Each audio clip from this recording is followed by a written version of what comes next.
So, tonight, we're going to read Alma chapter 27. Before I begin, I invite you to pause and say a prayer and ask for discernment and anything else you might be in need of. And also check out the description because it has links where you can do neat things like request a physical copy of the Book of Mormon, like this. Or you can also send an email to me and get a copy of the Book of Mormon with my testimony in it by emailing thetruthaboutwaffles@gmail.com. There are also links you can use to follow along online or skip ahead or go back or read other texts or conference talks. And there's a link there are a few links you can use to download the Gospel Library app on your Windows, Android, or iOS device. And take notes and pray about stuff you're not sure about. So,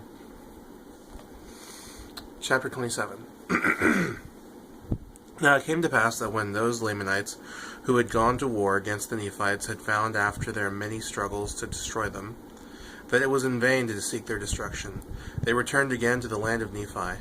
And it came to pass that the Amalekites, because of their loss, were exceedingly angry, and when they saw that they could not seek revenge from the Nephites, they began to stir up the people in anger against their brethren, the people of anti-Nephi Lehi. Therefore they began again to destroy them. Now this people again refused to take their arms, and they suffered themselves to be slain according to the desires of their enemies. Now when Ammon and his brethren saw this work of destruction among those whom they so dearly beloved. Wait, what? Hold on, let me start over. I think I skipped something there. Now when Ammon and his brethren saw this work of destruction among those whom they so dearly beloved, I don't know where I saw worship, and among those who had so dearly beloved them, for they were treated as though they were angels sent from God to save them from everlasting destruction. Therefore, when Ammon and his brethren saw this great work of destruction, they were moved with compassion, and they said unto the king, Let us gather together this people of the Lord, and let us go down to the land of Zarahemla, to our brethren the Nephites, and flee out of the hands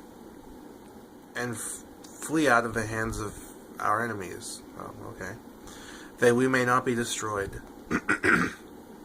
But the king said unto them, Behold, the Nephites will destroy us, because of the many murders and sins we have committed against them.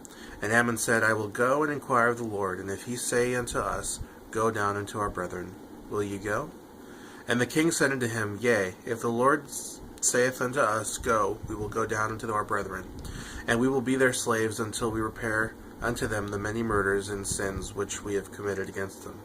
But Ammon said unto him, It is against the law of our brethren, which was established by my father, that there should be any slaves among them. Therefore let us go down and rely upon the mercies of our brethren. But the king said unto him, Inquire of the Lord, and if he saith unto us, Go, we will go. Otherwise we will perish in the land. And it came to pass that Ammon went and inquired of the Lord, and the Lord said unto him, Get this people out of this land, that they perish not. For Satan has great hold on the hearts of the Amalekites, who do stir up the Lamanites to anger against their brethren to slay them. Therefore get thee out of this land, and blessed are this people in this generation, for I will preserve them. And now it came to pass that Ammon went and told the king all the words which the Lord had said unto him. And they gathered together all their people, yea, all the people of the Lord, and did gather together all their flocks and herds, and departed out of the land, and came into the wilderness, which divided the land of Nephi from the land of Zarahemla, and came over near the borders of the land. And it came to pass that Ammon said unto them, Behold, I and my brethren will go forth into the land of Zarahemla, and ye shall remain here until we return, and we will try the hearts of our brethren, whether they will that ye shall come into their land. And it came to pass that as Ammon was going forth into the land, that he and his brethren met Alma, over in the place of which has been spoken. And behold, this was a joyful meeting. Now the joy of Ammon was so great, even that he was full, yea, he was swallowed up in the joy of his God, even to the exhausting of his strength. And he fell again to the earth. And, I'm sorry, there's no and. Now was not this exceeding joy? Oh, this was a question. Sorry. Not a statement. Now, was this not exceeding joy? Behold, this is joy which none receiveth, save it be truly the penitent and humble seeker of happiness. Now the joy of Alma in meeting his brethren was truly great, and also the joy of Aaron and of Omner and Himni. But behold, their joy was not that to exceed their strength. Now it came to pass that Alma conducted his brethren back to the land of Zarahemla, even to his own house. And they went and told the chief judge all the things that had happened unto them in the land of Nephi, among their brethren the Lamanites. And it came to pass that the chief judge sent a proclamation throughout all the land, desiring the voice of the people concerning the admitting their brethren, who were the people of anti-Nephi-Lehi. And it came to pass that the voice of the people came, saying, Behold, we will give up the land of Jershon, which is on the east by the sea, which joins the land bountiful, which is on the south of the land bountiful. And this land Jershon is the land which we will give unto our brethren for an inheritance. And behold, we will set our armies between the land Jershon and the land Nephi, and we may protect our brethren in the land Jershon. And this we do for our brethren on account of their fear to take up arms against their brethren, lest they should commit sin. And this their great fear came because of their sore repentance which they had on account of their many murders and their awful wickedness. And now, behold, this will we do unto our brethren, that they may inherit the land Jershon.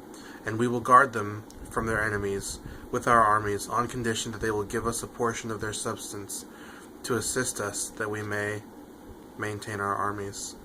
Now it came to pass that when Ammon heard this, he returned to the people of anti-Nephi-Lehi, and also Alma with him, into the wilderness, where they had pitched their tents and made known unto them all these things. And Alma also related unto them his conversation with Ammon, and Aaron, and his brethren. And it came to pass that it did cause joy among them. And they went down into the land of Jershon, and took possession of the land of Jershon. And they were called by the Nephites the people of Ammon. Therefore they were distinguished by that name ever after. And they were among the people of Nephi, and also numbered among the people who were of the church of God. And they were also distinguished for their zeal towards God, and also towards men, for they were perfectly honest and upright in all things. And they were firm in the faith of Christ, even unto the end. And they did look upon the shedding of blood of their brethren with the greatest abhorrence.